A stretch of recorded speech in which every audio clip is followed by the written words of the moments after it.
Topic 23. Furniture. Cue card. Describe an item of furniture that you use often.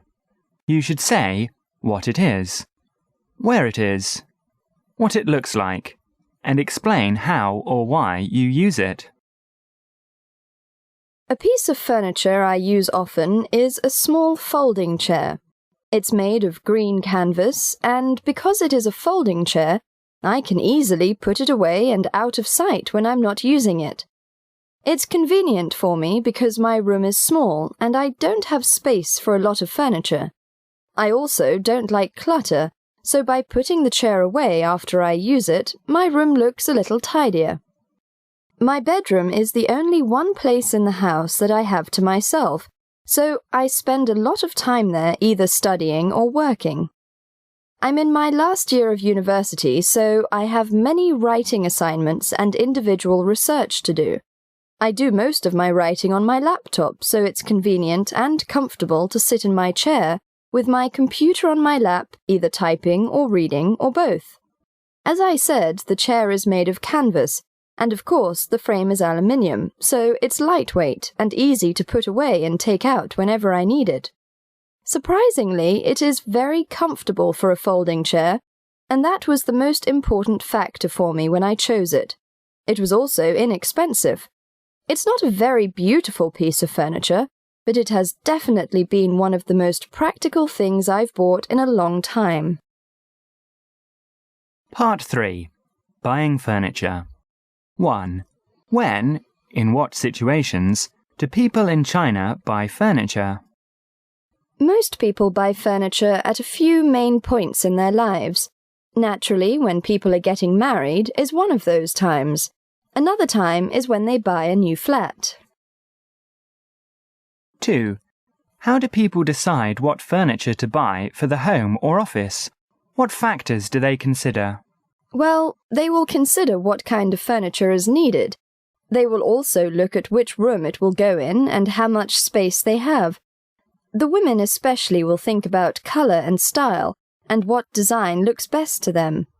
I'd say price is probably the deciding point. They might like something very much, but if it's too expensive, they won't be able to buy it. 3. In Chinese families, who usually decides what furniture to buy for the home? I think it varies from family to family. Nowadays, couples are making more decisions together. In my family, my parents even ask me what I think or like.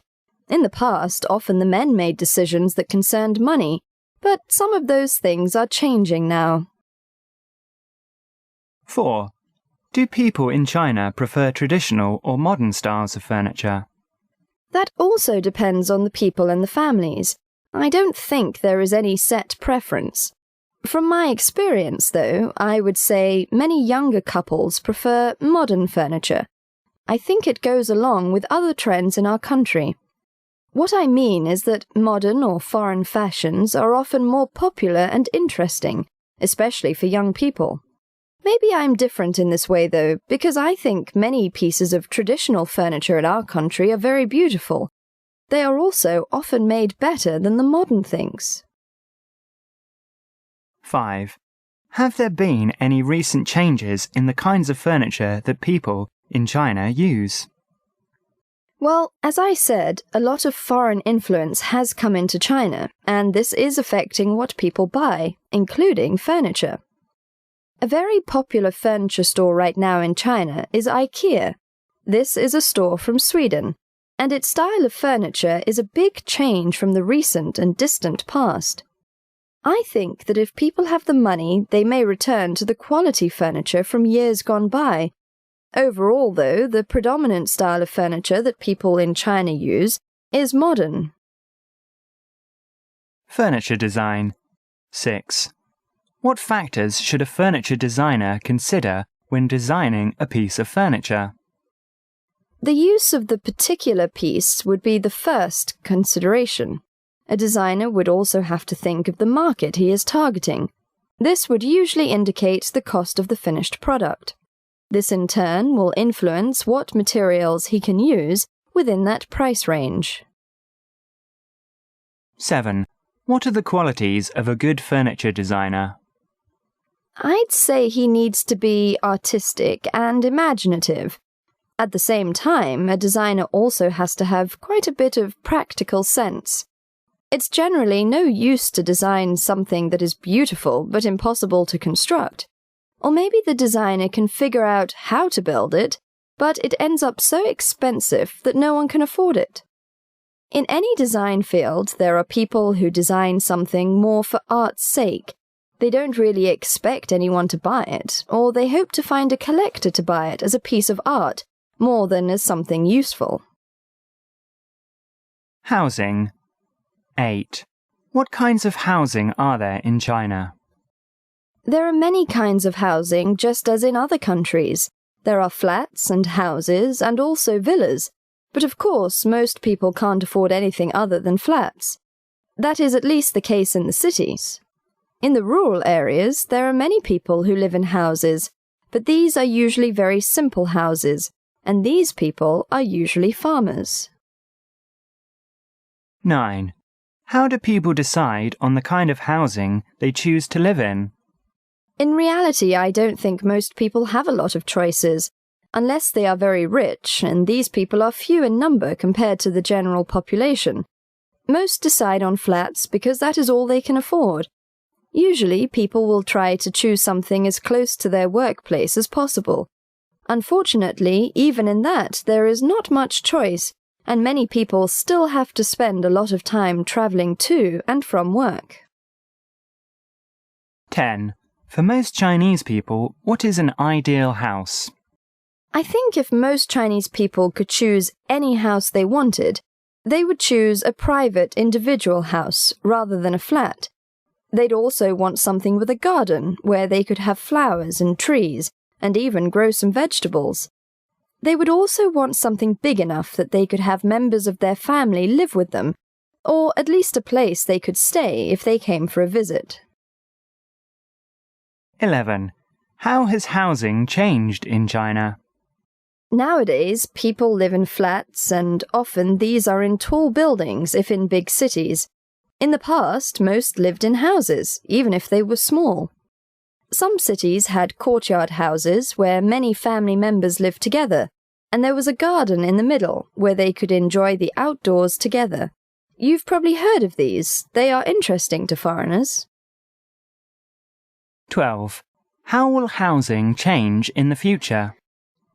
I can imagine there will be more flats in the big cities that will be in taller buildings and with more modern facilities and equipment built into them. I hope, though, that some designers will do something to see that there are more park areas in between the buildings. I think city planners are making a big mistake by cramming in so much concrete. More green areas would be an important change to make in the future.